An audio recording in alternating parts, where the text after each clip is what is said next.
bar talking to each other, reminiscing, and the one fellow said, and then last year I finally got fed up. I quit. Majority.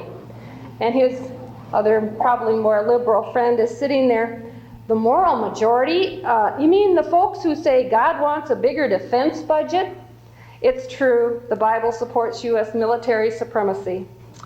Gee, I'm not so sure I go along with you on that one, but hey, to each his own right. That's what this country's all about. Well, great seeing you, old buddy. And the moral majority looks at him and said, may you burn in hell for all eternity. We won't be that hard on Dick, so welcome. I don't know, we haven't decided who wants to go first. Would you like to go first, Dick? Or? Dr. Farber? Mr. Chairman, Senators, makes you all feel very humble present these senators, these practitioners, realize how careful I'm going to have to be tonight. This business of being unbiased, and of course I'm going to give a very unbiased approach, really, to this subject tonight. It makes me think of the man who was married and had two wives. There was the problem about when he was going to be interned, what he was going to do about that. And so he wrote this. This is the last wish of old Millie. I hope you don't think it is too silly to be buried between both Millie and Tilly, but with a slight tilt toward Millie. I'm going to give an unbiased approach here tonight, with a slight tilt toward a single-member Senate. It's really great to be back here and talking with League members. Again, I've worked with the League, of course, a great many years, and I never really wanted to get involved with this business of pushing petitions. You know, it's awful hard work. I mean, you can talk if you want about this in theory in the classroom, but when you have to push these damn little things, you know, it's terrible. I've got 4 here. I want to show this is my handiwork. But you know, they used to say the road to inflation is paved by 1%. Well, these petitions are only built up one by one, and you have to ask each one, and it's not easy. And I want to introduce the coordinator of the coalition, Dave Winslow from Huron, who's here tonight to help a little. And I want to personally deposit my 4 petitions here, so I know I've got them in. Thank you. You know, I thought I do have some nice artwork in my house, and I thought if there's a fire, the first thing I'd run for would go through those dang petitions. That's the hardest work I put in for an awful long time, and I don't want to lose those petitions. Well, what is the time I'm supposed to have? Well, How do you want to do it? What do you say, 15? 15? 15 minutes, because warn I me think... and, all right, it's 8:15, and I think we want to have some time for questions. I know that most of you are really experts on this subject, because if you've been taking these petitions out, you've been handling the questions, and you know what it's all about. We have prepared for those who are not so well acquainted just a few slides. And why don't we just show them very quickly, because I'd like to show you what we do when we go out to places where they don't have the familiarity of what's done. This is the reapportionment in 1970. See, what we're talking about is the geographical distribution of legislators throughout the state. And notice that there are 28 districts, and all of them for the Senate are single members except for Sioux Falls, Aberdeen area, and Rapid City. Now the state experienced very little growth between 70 and 80, but some considerable population shifts. For instance, Jones Hamilton lost 20% population. Shannon gained 38%. So we had these shifts. Let's take a look at the next one. And you see what the legislature had to do was to do some recasting. And this is what they came up with in 1980. Now, the legislature had an awful tough job. Our Constitution says it shall be at this regular session after the census and at no other time. Spelled right out. Been in the Constitution since 1889, that provision at no other time. And the census data, the Bible census data, what did it come in, Senator, about the 1st of March it was terrible. Our legislature was under terrific pressure. 10 years ago, they reapportioned with the highest varying from the lowest of less than 6%, or well, even better than that. This time, it's 12%. They just didn't get as good a job done, but they were behind the gun to get this thing done. And they left 3 districts, the same 3 cities with the multi-member South. Now, I was on the Constitutional Revision Commission, and this is when I first got concerned with single-member district. And our chairman eventually was Isabel Sattler, a great lead member, who served as the chairman and helped guide through this single-member type of approach. What did we find when we studied single-member district situation? Today, there are roughly 1,800 Senate districts in the United States. Of the 1,800 Senate districts, only 107 in some 13 states are multi-member districts. Only 107 are left. The great majority have gone in the direction of having single-member districts.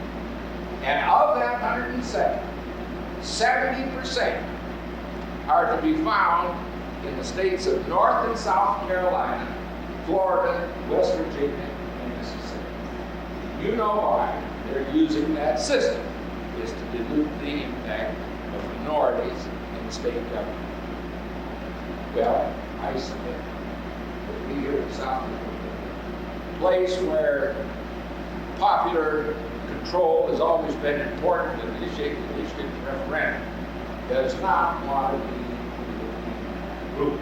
Out of time, we left, and the single member requirement would make our legislature, in my opinion, much more representative than it has been had.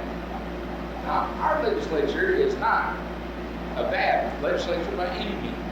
I tend to hear it in the Congress, the Joint Economic Committee. They were concerned whether the states can handle block grants. And they listed the criteria by which you judge how good is a state government. They include things like annual sessions, a unified court system, reorganized executive branch, good legislative counsel, things of this sort, balanced budgets. South Dakota, we rank right up there. The one remaining thing that we really need to do is to improve our rank and representation in the state legislature in single-member districts is one of the ways to accomplish it. What's wrong with the single-member or the multi-member district system? The Supreme Court, in one of its decisions when it was outlawing the multi-member system, the city government said there are 3 things that made multi-member district systems suspect. In the first place, they tend to confuse the voter. They have these lists that you're all waiting here in Sioux Falls. I know what my town over voting on all these candidates. You tend to confuse the voter. The candidates are not, and those that are elected are not as accountable, and it tends to submerge minority type opinions, whether we're talking about racial or economic. For these 3 reasons, the Supreme Court, whenever the courts reorganize, must use the single-member approach. The legislature does it, they give the columns. Those are the 3 major reasons that they point out, and I think they are valid. Well, there are other things that could be pointed out about the single-member system if it were adopted. You know, you people here in Sioux Falls have a peculiar responsibility statewide. Just as, to a lesser degree, they have in Aberdeen and Rapid City. your press reaches the whole state. And when your candidates for office, if they were running against each other and had to be issue-oriented, had that sort of information in the press, it would have a leveling effect on the whole state. 28% of the state legislature is elected in this block type of system. It's important to this state that this kind of change that's advocated in this amendment, proposed amendment, take place. I was thinking when you were talking about the coffee hour and the place of the league. Just think how nice it would be if we had 5 Senate districts here in Sioux Falls. And instead of having that chamber meeting where they all stand up for 2 or 3 minutes, or just have their faces in the Argus with I'm in favor of good government, suppose we divided up this city, and the league would have subdivisions, I assume, and they ought to be very viable subdivisions, and you'd have a debate in 5 places with your 2 candidates for the Senate face off to each other and having to stand for something, say something, and the representatives the same way. And then later on, when this elected peer and reporting back, they report right back to groups where I would hope the league would participate in these subdivisions and hold those people accountable. Just think, and the reporting, and you see it on your television screen. It would be for the whole state to see this kind of accountability that you can't get with the way it is going at the present time. Well, you can see why I am rather strongly committed since those hectic days on the Constitutional Revision Commission to the single-member concept as a way to really improve the representative character of our state legislature. And make no mistake, the legislature is becoming much more key in our governmental system. Some of you Republicans received, and I received, from the National Committee this week a survey. Do you feel that the governor or the legislature of your state is better qualified to decide finally the disposition of block grant funds?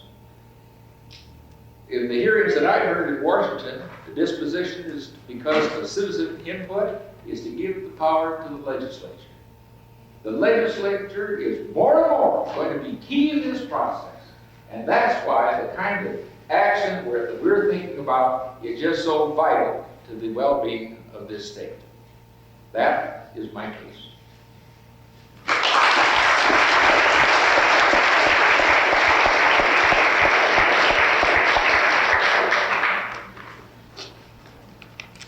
Dr. Farber, I feel like trying a lawsuit and getting up to a big jury, but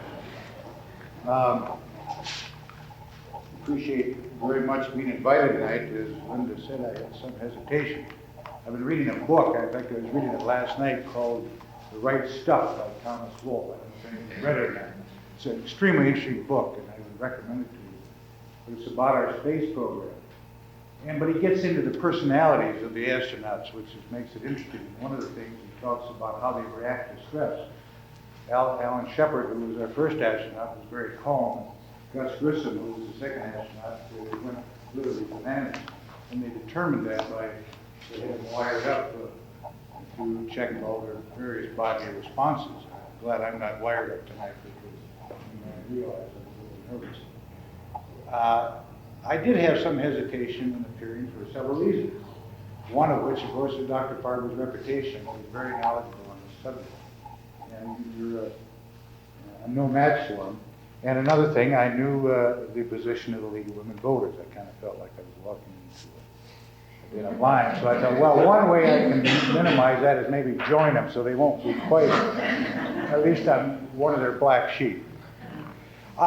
Linda asked if we would speak on 2 subjects, really on our reapportionment and on single-member, multi-member districts. I think before I make a few comments on the single-member districts, I'd just like to say a brief word about our reapportionment. I wonder if I could borrow Dr. Farber's slide. The latest one? Yeah. I don't know if you're aware of what happened. But I think that we did a pretty good job the last session. I think it was a fairly fair job. I think that the Republicans, although the overwhelming majority, treated the Democrats pretty well. I think a lot of this has to do to a man like Joe Barnett's dad. I think Joe really felt strongly that we should not take advantage of our American members and the apportionment system that would benefit the Republicans as opposed to the Democrats. However, we didn't follow that all the way across the board. One example is up here. The original plan came out with the line ran up and down this way, so that we did not cross the public county line. One of the intents of the reapportionment was to try to keep the county intact. Because that's important. That's how people organize their government, how they elect their political candidates, and there's a legitimate function. So we came over from the House and district line was here. Now another thing down here in Union County, we came over from the House, there was a job over here, the one township. The reason for that is that to keep Mayhem and the Celts from being in the same district. So the way the job went, we put them in different districts. Well, the Senate and everything with it, we changed this. For a Republican senator, part of the state. And then we eliminated that little jog over here so that we put Mayhem and McKellips in the same district. Now I think that we could have drawn this down here so that McKellips and Mayhem would have been in the same district and still not avoided that little jog. I didn't like that. Not that I'm so fair or anything, but I did vote against this plan with two of us. For those protests that we accomplished. But other than that, I think we had a pretty good fair reporting plan. You want to show how they took care of the process. Okay, now here's another thing I think is a good idea. Yeah. This District 23, which is Shannon, part of Penn, Todd, was put together. Now that's an odd-shaped district. But the reason for that is so that the Indians could at least control one legislative district. And this was done at their request. And they had a choice. They were asked, would you like to have partial control of two districts, or would you like to be solid in one? And prefer to be solid in one. So this was done. I think it's good. At least now we should have be assured of some of the representation. Were those two counties covered by the Voting Rights Act? Yes, Yeah. it would be. And this has to be submitted, and it's still being considered in Washington as to whether it's permitted. I don't know if there's been any response. Not that I know of. I think it's generally good.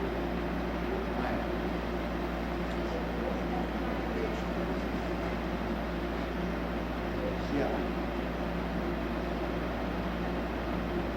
Now, thank you.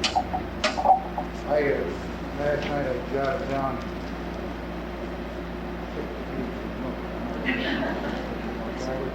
I kind of going through the red one, the party articles, and all the member districts, and I read your testimony, and did a few things like that. Yeah. Unfortunately, it didn't help. I didn't really write it.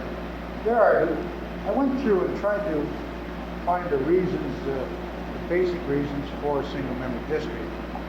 And what I came up with is a confusion of the voter, legislature is more remote, submerge the minority, discourage newcomers to run, and sometimes there are tendency for all the legislators to come from one particular district. Now, well, let's just run down. Now, confusion of voters is probably a fairly good idea. I think there is confusion. I'm not saying that multi-member districts are all good and single and all bad, but I think there are points on both sides. I think confusion of voters is a legitimate argument. Now, I, along with several others, sponsored the bill this last session in Flop. To keep these multi-member districts and have slums. So that, in other words, if Michael Connor wanted to run against me, he could. Obviously, run against Michael Connor.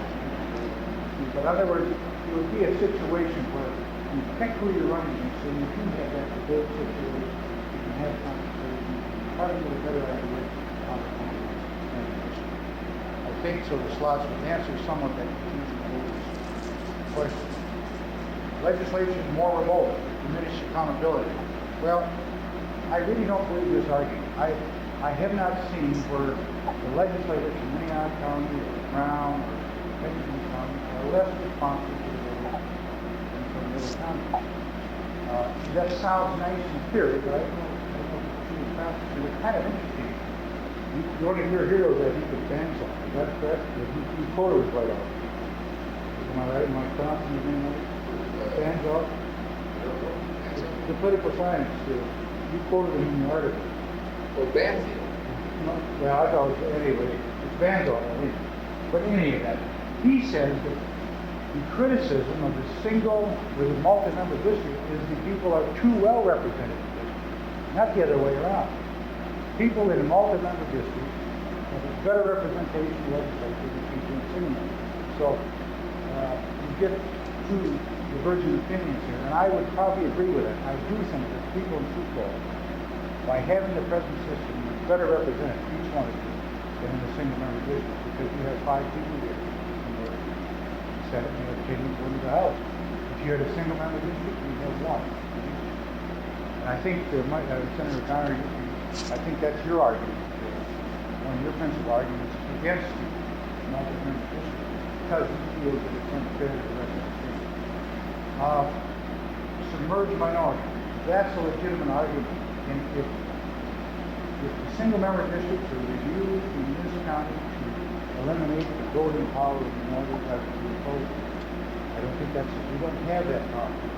So there's no sense in taking problems from other states, imposing us, and having a solution. We don't have the problem. Now, I may be wrong on this, but I don't believe that there's any problem with eliminating certain minority groups in the present system. Discourage newcomers to run is one of the arguments. It seems to me that it's easier for newcomers to run in a multi-member district than in a single-member district. You've got to remember, in a single-member district, you're going to have a better chance of having an incumbent that's well-entrenched. I submit to you that it's going to be much more difficult to pull him up in a multi-member district. I'll give you an example. You go out in the legislature, you see the guys that are year,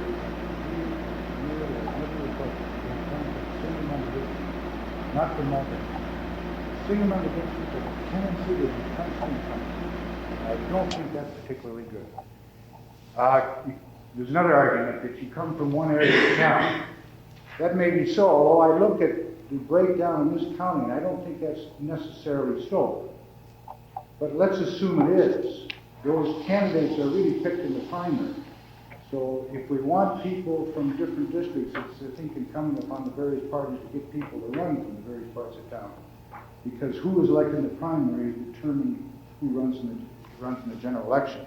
Now, I wrote down some reasons, I think, against single-member districts and in favor of multi-member districts. Some are fairly good, some are not very good, but I just wrote down every one I could think of. I think in a single-member district, you'll have a tendency to eliminate good candidates. If you get in an area, say, that's either heavily Democratic or heavily Republican, a person in the minority party in that single district will never get elected. So that means if he wants to run, he's going to have to move to a single-member district where his political party is prevalent. So you have a tendency to eliminate good candidates. Many times in single-member districts, much so than in multi-member districts, you have uncontested candidates. And I think that's been borne out politically. That's true across the state. Many of our single-member districts, they don't even have anybody run against them. You never see that happen in a multi-member district. Studies have shown that women do better being elected to office from multi-member districts than single-member districts. More women legislators come from multi than single-member districts. It's difficult, as I stated before, to unseat an incumbent in a single-member district. Office holders are, it seems to me, office holders from Minnehaha County are accountable to the entire county and not just some small neighborhood, some small group. Gerrymandering, that is one of the worst problems, I think, in single-member districts. Now, I wish you could have seen the plan that the Republicans drew up for Minnehaha County. And I want to say this to you, that some of the strongest supporters of single-member districts were Republicans in the state party, because they were convinced, and I saw the plan and they could assure for the next 10 years that 3 out of the 5 Senate seats would be Republican, safe Republican seats. 1 was questionable and the 1 safe Democrat seat. You can do that with gerrymandering.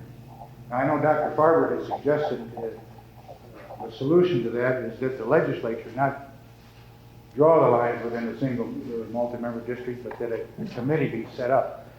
I guess I'm a little concerned about some committee being set up too, a committee that's not responsive to the voters. I guess I'd sooner have people who have to go for election every 2 years make those decisions instead of a panel of professors.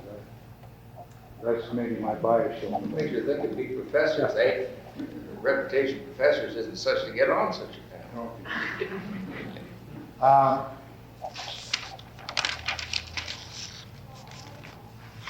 Now, and also, if we went to single-member districts on the House level, we'd have 70 House districts.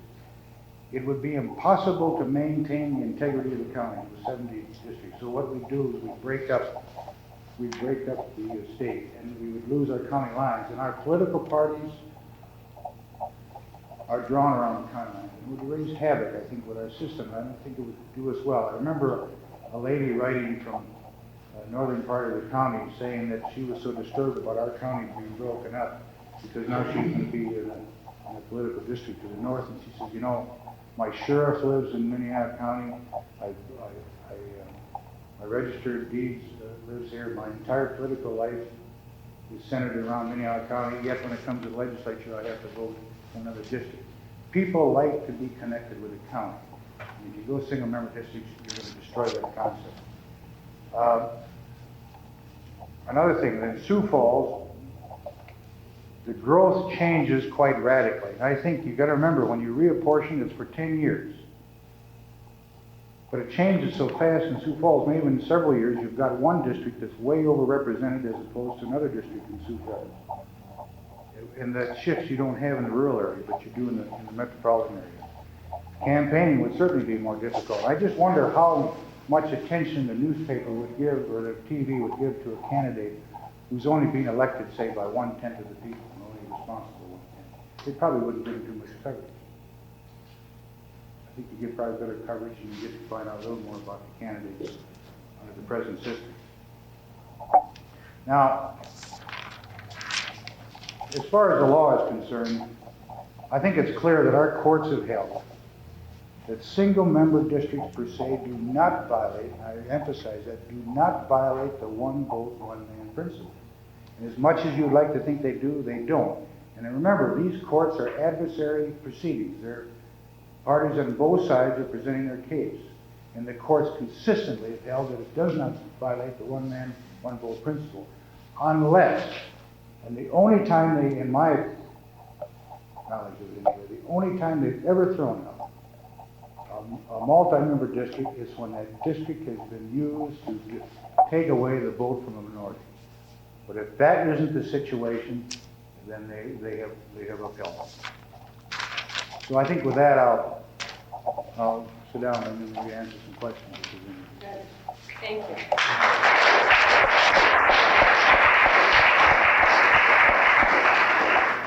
We have not set up this evening